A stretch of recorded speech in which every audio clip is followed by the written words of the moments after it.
이 시간 하나님의 아들 예수여라는 제목으로 말씀을 전하겠습니다. 예수님께서는 가버나움에서 사역을 마치신 후 거라사 지역으로 향하셨습니다. 제자들과 함께 배를 타고 갈릴리 바다를 건너 가버나움에서 남동쪽에 있는 거라사 지방으로 가던 중에 큰 광풍을 만나게 되었습니다. 그 큰 광풍으로 인하여서 예수님께서 타고 계시던 배에 물이 들어오기 시작했고, 이제 배에 물이 가득 참으로써 그 배에 탄 제자들과 모든 사람들의 생명이 위협을 받는 그런 안타까운 상황을 겪게 되었습니다. 근데 이러한 상황 속에서 예수님께서는 어떻게 하고 계셨다라고 성경이 전하고 있습니까? 예수님께서 곤히 잠을 자고 계셨다. 특별히 예수님께서 어디에서 잠을 자고 계셨는가? 바로 고물, 다시 말해 배 뒤쪽에 있는 선미에서 베개를 베고 주무시고 계셨더라. 한번 우리가 이 장면을 생각해 보길 바랍니다. 예수님께서 타셨던 배는 큰 배가 아닙니다. 길이가 약 한 8m 정도 되고 폭은 한 1.5m에서 2m 정도밖에 되지 않는 배입니다. 한 배에 많이 타봤자 한 15명에서 20명 정도밖에 탈 수 없는 작은 배입니다. 그러한 배에 지금 물이 가득 찼더라. 큰 광풍이 일어나서 파도가 아주 거세게 일고 그 가운데 배에 물이 가득 찼더라. 물이 가득 찼다는 것은 지금 앉을 곳이 없다. 물이 가득 참으로써 앉을 곳이 없고 배가 곧 가라앉을 위기에 있다는 것을 뜻합니다. 당연히 선미에서 잠을 청하고 계시던 예수님이 있는 그곳까지도 물이 찼을 겁니다. 그런데 예수님께서는 어찌된 영문인지 잠에서 깨지 않습니다. 제자들은 배에 차 있는 물을 빼내기 위해서 열심히 아마 물을 배 밖으로 퍼내고 있었을 것입니다. 어떻게 해서든 이 광풍에서 벗어나기 위해 온갖 힘을 쓰고 있었을 것입니다. 그러한 상황 속에서 예수님께서는 베개를 베고 주무시고 계셨다. 제자들은 이 고물에서 주무시던 예수님을 깨웁니다. 그리고 다음과 같이 말합니다. 마가복음 4장 38절 말씀에 예수께서는 고물에 베개를 베고 주무시더니 제자들이 깨우며 이르되 선생님이여 우리가 죽게 된 것을 돌보지 아니하시니까 하니. 제자들이 예수님께 무엇이라고 말합니까? 예수님 지금 우리가 죽게 생겼습니다. 지금 생각이 있으시면 일어나서 지금 우리가 처해 있는 상황을 한번 보십시오. 큰 광풍이 일어나서 거센 파도가 우리에게 몰아닥치고 있습니다. 큰 파도로 인하여서 지금 배에 물이 가득 찼습니다. 그 배가 물에 깔아앉을 위기에 있습니다. 우리 모두 다 죽게 생겼습니다. 그런데 어떻게 지금 잠을 자고 있습니까? 라고 지금 제자들이 얘기를 하고 있는 겁니다. 한 사람이라도 더 힘을 보태서 배에 차 있는 물을 퍼내야 할 이 상황 속에서 예수님께서는 잠을 자고 있었던 겁니다. 그 예수님께서는 어떠한 분이십니까? 지금 제자들이 말한 것 같이 그들에게 있어서 선생입니다. 다시 말해 리더의 역할을 감당하고 있는 예수님입니다. 근데 그러한 예수님께서 잠을 자고 있었다. 생명의 위협을 받고 죽음의 공포 속에 있는 제자들, 그들을 돌보지 아니하고 홀로 잠을 자고 있더라. 이러한 말을 들으신 이후에 예수님께서는 어떻게 하십니까? 잠잠하라 고요하라는 단 한마디의 말씀을 하신 이후에 그 큰 광풍을 멎게 하시는 은혜를 베풀어 주셨습니다. 그리고는 제자들에게 다음과 같이 말씀합니다. 마가복음 4장 40절 말씀에 이에 제자들에게 이르시되 어찌하여 이렇게 무서워하느냐 너희가 어찌 믿음이 없느냐 하시니. 예수님께서는 제자들에게 무엇이라고 말씀합니까? 너희는 왜 믿음이 없느냐? 내가 너희와 함께하고 있음에도 불구하고 이 눈앞에 보이는 큰 광풍을 보고 지금 배에 가득 차 있는 물로 인하여서 생명의 위협을 느끼고 죽음의 공포에 휩싸여서 내가 누구인지를 왜 바르게 바라보지 못하느냐라고 질책하고 계시는 겁니다. 실제로 만약에 예수님의 제자들에게 믿음이 있었다면 큰 광풍이 일고 배에 물이 가득 차 있는 상황 속에서 두려워했겠습니까? 죽음의 공포로 인하여서 그들이 두려워 떨었겠습니까? 예수님에게 선생님이여 우리가 죽게 된 것을 돌보지 아니하십니까? 라고 예수님을 향해 원망했겠습니까? 그렇지 않습니다. 제자들에게 믿음이 있었다면 예수님께서 어떠한 분이신지를 그들이 분명히 아는 그 지식과 믿음이 있었다면 그들은 큰 광풍 속에서도 죽음의 위기 속에서도 두려워하거나 떠는 것이 아니라 또한 곤히 주무시고 계시는 예수님을 향해 원망하는 것이 아니라 오히려 믿음으로 담대히 외쳤을 것입니다. 큰 광풍이여 잠잠하라 고요하라. 하지만 믿음이 없었던 제자들은 생명의 위협을 당하는 그 순간 죽음의 공포에 휩싸였고 만물의 주인 되시는 예수님을 향하여서 왜 우리를 돌보지 아니하시니까 라고 원망했던 겁니다. 사랑하는 성도 여러분, 우리가 이 땅 가운데 살아갈 때 예기치 못한 고난을 당할 수 있습니다. 그 고난으로 인하여서 우리가 시험에 빠질 때가 있고 낙심할 때 있습니다. 하지만 분명히 기억하십시오. 우리가 이 땅 가운데에서 겪는 모든 시험과 환난은 잠시 지나가는 것들입니다. 그것이 우리 마음을 힘들게 할 수 있고 우리의 마음을 애통하게 만들 수는 있으나 결코 우리를 해할 수 없다는 사실을 믿을 수 있기를 간절히 소망합니다. 그 이유가 무엇입니까? 예수님께서 우리와 함께 하시기 때문에 우리 안에 가시는 성령께서 친히 우리를 굽어 살피시고 우리를 지키시고 보호하시기 때문입니다. 무엇보다 하나님의 권속된 우리, 하나님의 권세 아래 속한 우리는 결코 세상이 우리에게 해를 입힐 수가 없습니다. 왜냐하면 우리는 하나님의 소유된 그의 백성이기 때문입니다. 이 믿음 가운데 항상 믿음의 담대함으로 세상 가운데 신앙의 삶을 살아낼 수 있기를 간절히 소망합니다. 이처럼 예수님의 제자들에게는 믿음이 없었습니다. 이때까지만 해도 이들에게 일시적이고 동의적인 믿음은 있을 수 있었으나 예수님을 참 구주로 영접하는 믿음이 없었습니다. 이때뿐 아니라 계속해서 제자들은 이처럼 믿음 없는 모습들을 보입니다. 종국에는 어떠한 모습을 보입니까? 예수님께서 붙잡히시던 날 밤에 모두가 예수님을 버려두고 떠나버립니다. 예수님을 부인해버립니다. 그러한 믿음 없는 모습을 보였던 제자들이었습니다. 그 이유가 무엇입니까? 먼저는 그들이 예수님이 함께하고 계셨음에도 불구하고 예수님이 어떠한 분이신지 몰랐기 때문입니다.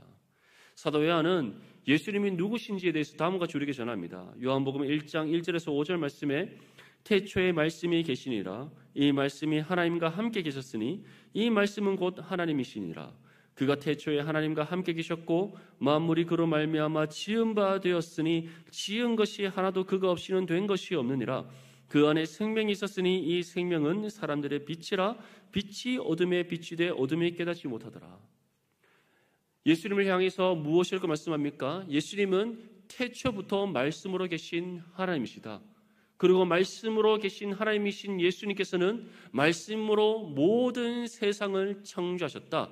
그리고 그는 참 생명을 가지신 참 빛이시고 그 참 빛이신 예수님께서 이 땅 가운데 오셨는데 세상이 어떻게 했다라고 우리에게 전하고 있습니까? 알지 못하였더라. 깨닫지 못하였더라. 그리고 참 빛이 세상 가운데 비춰졌음에도 불구하고 세상이 주를 영접하지 않았다라고 분명히 전하고 있습니다. 그 이유가 무엇입니까? 그들에게 무엇이 없었기 때문에? 믿음이 없었기 때문에. 하지만 이후에는 어떻습니까? 예수님의 제자들이 성령의 오심을 기다리며 기도하고 있을 때에 오순절날 성령 강림 사건이 일어납니다. 각종 나라의 방언으로 말을 하기 시작합니다. 그리고 그 중에서 베드로는 이제 광장으로 뛰쳐나가 예수 그리스도의 복음에 참된 진리를 선포했습니다. 그때 그 복음을 들은 수많은 사람들이 자신의 죄를 자복하여 회개함으로써 구원 얻는 은혜가 임했습니다. 그때 남자만 3,000명이 회심하는 은혜의 역사가 일어났습니다. 이 복음의 역사 이후에 계속해서 사도들은 복음의 사역을 감당합니다. 복음의 사역으로 인하여서 여러 많은 고난과 환난을 겪게 됩니다. 예수 그리스도의 이름으로 능력받는 일도 겪습니다. 그런데 그들이 어떻게 이 일을 자신들의 삶으로 여깁니까? 자신의 삶에 있어서 예수 그리스도의 이름으로 능력받는 일을 기뻐하였더라. 그리고 오히려 더욱더 담대히 예수 그리스도의 복음을 전하였더라.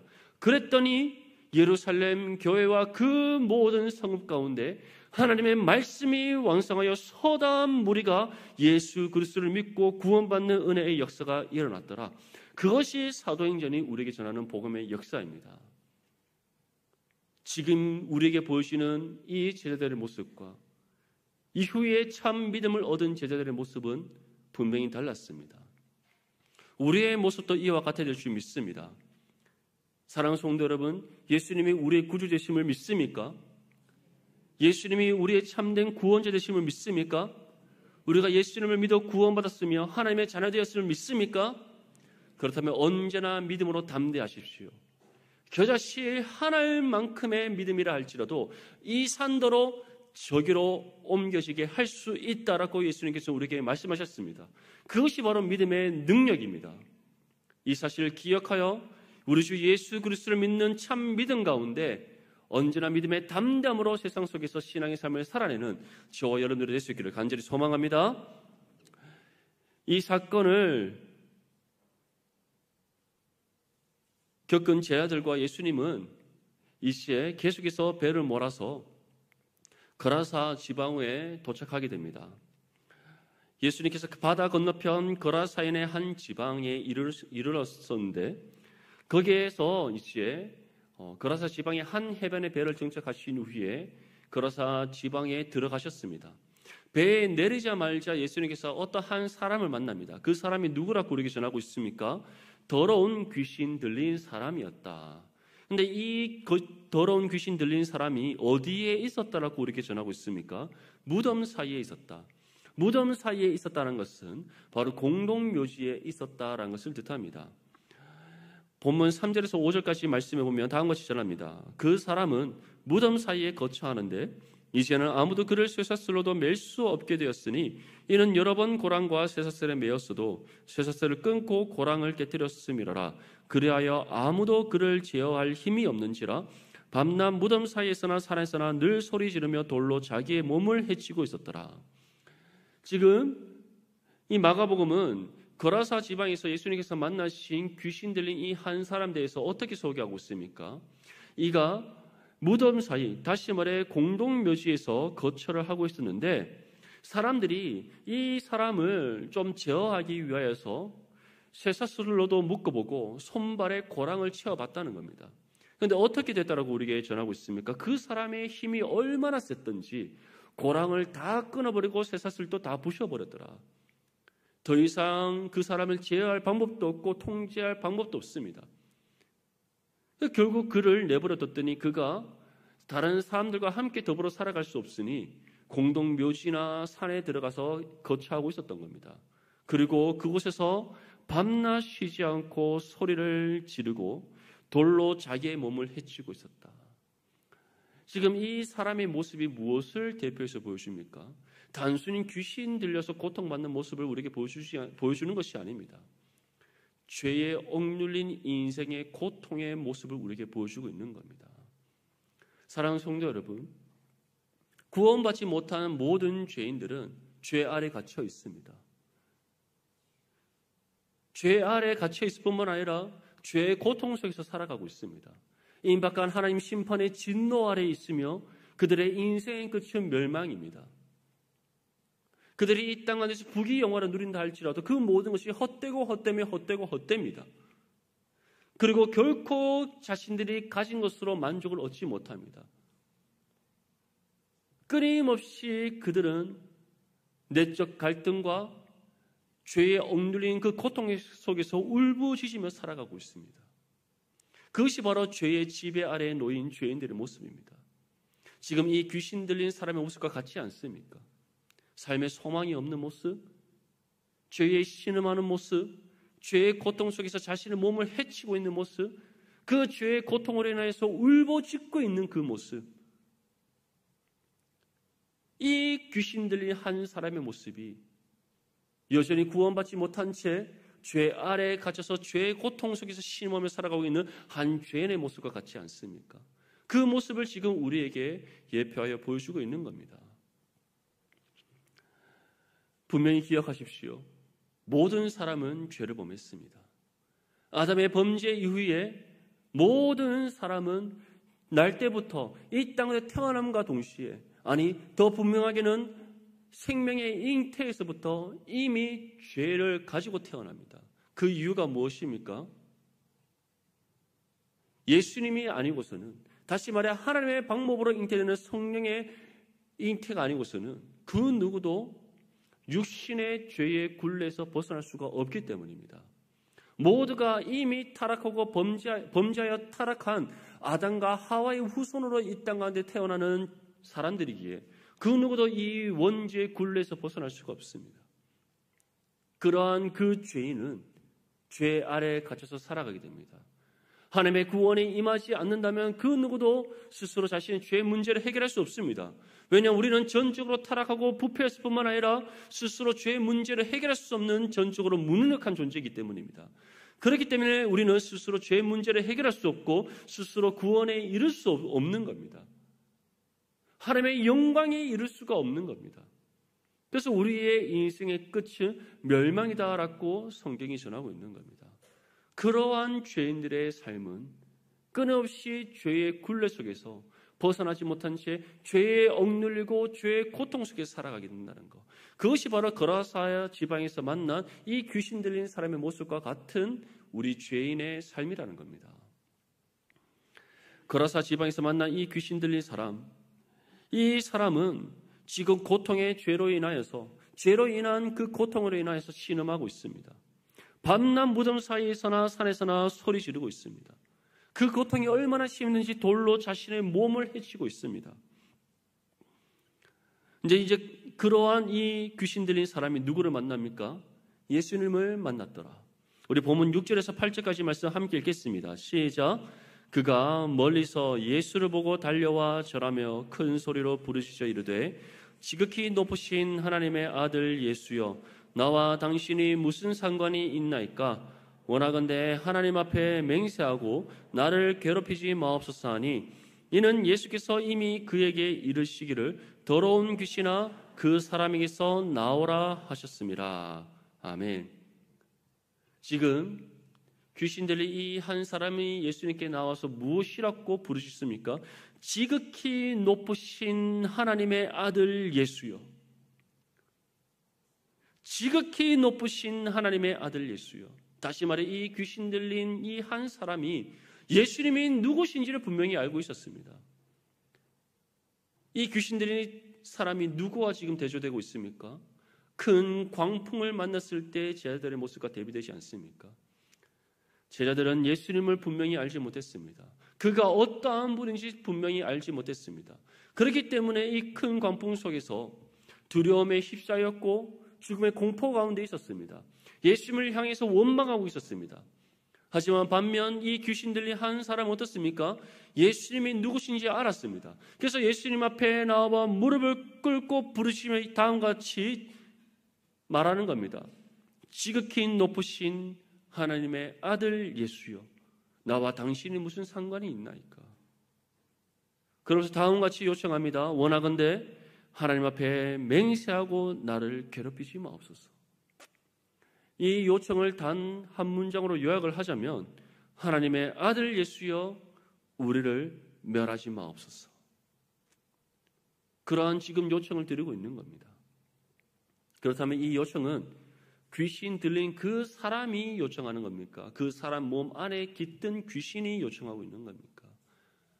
그 사람의 몸에 들어있는 귀신이 지금 예수님을 향하여서 요청하고 있는 겁니다. 하나님의 아들 예수여 우리를 멸하지 마옵소서. 이들이 이 요청을 드린 이유가 무엇입니까? 이미 예수님께서 그 귀신에게 명하시기를 더러운 귀신아 그 사람에게서 나오라. 이 말씀을 통해 우리는 분명한 한 가지 사실을 알 수 있습니다. 사단과 모든 악한 영의 권세는 예수님의 발 아래에 놓여 있다는 것. 예수님께서 명하시기만 한다면 사단과 모든 악한 영의 권세를 단번에 물리칠 수 있다는 것. 그 이유가 무엇입니까? 예수님께서는 만왕의 왕이시기 때문입니다. 모든 세상을 창조하시고 다스리시는 진정한 하나님 되시기 때문입니다. 그렇기에 사단과 모든 악한 영의 권세가 주님 발 앞에 엎드릴 수밖에 없고 주님께 다음과 같이 요청할 수밖에 없습니다. 하나님의 아들 예수여 우리를 멸하지 마옵소서. 중요한 것은 바로 이러한 예수님께서 우리의 구주 되신다는 것, 우리의 삶의 주인 되신다는 것, 그 주님께서 우리와 함께 하시고 날마다 우리를 굽어 살피시며 하나님 보좌 우편에서 우리를 위해 중보하시는 예수님의 사실이라는 것. 이 사실을 믿는 믿음이 저와 여러분들 가운데 있기를 간절히 소망합니다. 귀신들의 요청을 들으신 예수님께서는 다음과 같이 물으십니다. 본문 9절 말씀에 이에 물으시되 내 이름이 무엇이냐 이르되 내 이름은 군대니 우리가 많음이니이다. 지금 이 귀신들이 무엇이라고 대답합니까? 우리는 군대입니다. 참고로 여기서 군대라는 것은 당시 로마 군대의 단위를 뜻합니다. 당시에 로마의 한 연대, 군대에 있어서 한 연대의 단위가 6,000명으로 구성되어 있습니다.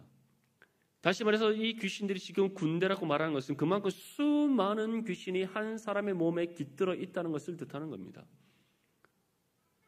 그러면서 이와 같이 그들이 말합니다. 내 이름은 군대니 우리가 많음이니이다. 한번 생각해 보십시오. 한 사람의 몸에 수천 마리의 귀신이 들어가 있다는 것. 얼마나 고통스럽겠습니까? 이것이 지금 무엇을 보여주는 겁니까? 죄의 고통이 얼마나 비참한지를 보여주는 겁니다. 죄에 억눌고 그 죄의 고통 가운데 신음하며 살아가는 그 인생이 얼마나 불쌍하고 비참한지를 우리에게 보여주는 겁니다.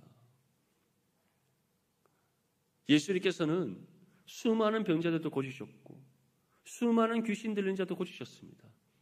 하지만 예수님께서는 그러한 병자들과 귀신 들린 사람을 고칠 때 어떻게 고치셨습니까? 한 무리를 두고 병이 나을지어다 이렇게 고치셨습니까? 그렇지 않습니다. 언제나 한 영혼을 찾아가셔서 그 한 영혼의 병을 고치시고 한 영혼의 깃든 귀신을 물리치신 예수님이십니다.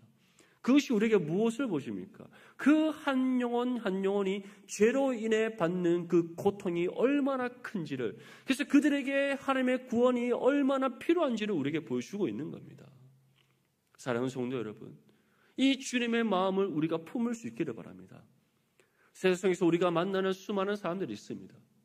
그 사람들이 우리의 육신의 눈에 보기는 잘 살아가는 것 같습니다. 문제없이 살아가는 것 같습니다. 번듯한 직장을 가지고 있고 별 어려움 없이 잘 먹고 잘 사는 것처럼 보입니다. 하지만 실제로 그렇습니까? 그들의 육신의 삶은 평안할지 모르나 풍요할지 모르나 그 영혼은 죄로 인해 죽어 있다는 사실을 기억할 수 있기를 바랍니다. 죽어 있는 그 영혼이 죄로 인해 신음하며 고통하고 고통받고 있다는 것, 그 죄의 고통 속에서 신음하며 울부짖고 있다는 사실을 기억할 수 있기를 바랍니다. 우리가 그 한 영혼의 울부짖음을 볼 수 있는 영적인 눈이 있다면 우리는 그 영혼을 결코 지나칠 수 없습니다. 우리가 이미 먼저 받은 복음의 진리를 그들에게 전하게 될 줄 믿습니다. 예수님께서는 이 시에 이 군대라는 이 귀신들의 또 다른 한 가지 요청을 듣습니다. 그들이 무엇이라고 요청합니까? 자신들을 어디에서 내쫓지 말라. 지금 그들이 있는 이 지방에서 내보내지 마시기를 간구합니다. 그러면서 저 산에서 지금 푸를 떡도 먹고 있는 돼지떼를 향하여서 우리로 하여금 저 돼지떼에 들어가도록 요청합니다. 예수님께서는 그들의 요청을 허락해 주십니다. 본문 13절에서 15절까지 말씀에 허락하신데 더러운 귀신들이 나와서 돼지에게로 들어가매 거의 2,000마리 되는 떼가 바다를 향하여 비탈로 내리다라 바다에서 몰사하거늘 치던 자들이 도망하여 읍내와 여러 마을에 말하니 사람들이 어떻게 되었는지를 보러 와서 예수께 이르러 그 귀신 들렸던 자 곧 군대 귀신 짚혔던 자가 옷을 입고 정신이 온전하여 앉은 것을 보고 두려워하더라. 예수님께서 그 귀신들의 요청을 허락해 주십니다. 그 사람에게서 나와서 저 산 위에 있는 언덕에 있는 돼지떼에 들어가라. 예수님께서 명령하셨습니다. 이 명령이 떨어진과 동시에 예수님의 허락이 떨어진과 동시에 귀신들이 일제히 그 사람의 몸에서 나와서 돼지떼로 들어갑니다. 돼지떼로 귀신들이 들어가자마자 그 돼지들이 비탈로 내려와서 바다에 모두 빠져 죽어버렸더라. 몰살되었더라. 한번 이 광경을 생각해 보십시오. 지금 돼지떼가 몇 마리라고 전하고 있습니까? 2,000마리더라. 2,000마리의 돼지떼가 일제히 비탈로 내려와서 바다에 빠져 죽어버립니다. 이것이 사람이 행할 수 있는 일입니까? 사람이 감당할 수 있는 일입니까? 결코 그렇지 않습니다. 완전한 하나님이시고 죄가 없는 완전한 사람의 모습으로 이 땅 가운데 오신 참된 메시아이신 우리 주 예수 그리스도가 아니고서는, 하나님의 독생자 예수님이 아니시고서는 그 누구도 행할 수 없는 권세와 능력이라는 사실을 믿을 수 있기를 소망합니다. 중요한 건 이 사건을 통해 다시금 주님께서는 우리에게 증명해 보이고 계십니다. 예수님이 하나님의 아들이시라는 것. 모든 악의 영의 권세와 사단이 예수님의 발 앞에 엎드렸다는 것. 예수님의 명령에 순복할 수밖에 없다는 것. 예수님께서 명하신다면 단번에 그들을 멸하실 수 있다는 것. 이와 같은 참 하나님이신 예수님이라는 사실을 우리에게 증명해 보여주고 있습니다. 사랑하는 성도 여러분, 그 예수님이 우리의 예수님이십니다. 우리의 구주이십니다. 우리 삶의 주인이시고 우리와 함께 하십니다. 세상을 두려워하지 않기를 바랍니다. 우리와 함께 하시는 예수님을 바라보며 믿음의 담대함으로 세상 속에서 신앙의 삶을 경주해 나가는 저와 여러분들의 삶이 될 수 있기를 간절히 소망합니다. 이 시에 귀신이 떠나간 이후에 이 귀신 들렸다는 사람이 어떻게 되었다고 우리에게 전하고 있습니까? 정신이 온전하여졌더라. 정신이 온전하여졌다는 것은 그가 온전히 회복되었다. 모든 귀신들이 떠나가고 그 사람에게 하나님 예배하신 구원의 은혜가 임하였더라. 우리에게 전하고 있습니다. 지금도 하나님을 알지 못한 채 세상 속에서 방황하고 있는 수많은 사람들이 있습니다. 이 귀신 들렸던 한 사람처럼 죄의 고통 속에서 신음하며 눈물 흘리며 살아가고 있는 죄로 인해 죽어있는 그 한 영혼들이 있습니다. 그들에게 필요한 것이 무엇입니까? 예수님을 믿음으로 구원받는 겁니다. 죽었던 그들의 영혼이 예수님을 믿음으로 새 생명을 얻어 다시 살아나게 되는 겁니다. 새로운 존재로 거듭나게 되는 겁니다. 모든 죄의 굴레에서 벗어나는 겁니다. 죄의 속박에서 해방되는 겁니다. 우리 주 예수 그리스도 안에서 참된 평안의 은혜를 누리게 되는 겁니다. 주님께서는 이 은혜를 우리를 통해 그들에게 전해주기를 원하십니다. 우리를 통해 그들에게 이 은혜가 임하기를 원하십니다. 그래서 우리에게 다음같이 명령하셨습니다. 땅끝까지 이르러 내 증인이 되어라. 내가 너에게 분부한 모든 것을 다 가르쳐 지키게 하라. 볼지어다 세상 끝날까지 내가 너희와 항상 함께 하리라. 이 말씀 굳게 부여잡고 믿음의 담대함으로 우리에게 주어진 복음을 전하십시오. 우리가 전할 때 하나님 예배하신 영혼을 우리의 손에 붙여주십니다. 그 영혼이 복음을 들음으로 믿음을 얻어 구원받게 하십니다. 죄에서 벗어나 예수 그리스도께 속한 존재가 되게 하시고 참 새로운 생명을 얻어 참된 예수 그리스도의 평안의 은혜를 받게 하시는 은혜를 주십니다. 이 은혜를 간절히 소망하는 마음으로 주어진 복음의 사명 힘써 감당하여 놀라운 영혼 구원의 역사를 일으켜가는 저와 여러분들의 삶이 될 수 있기를 간절히 소망합니다.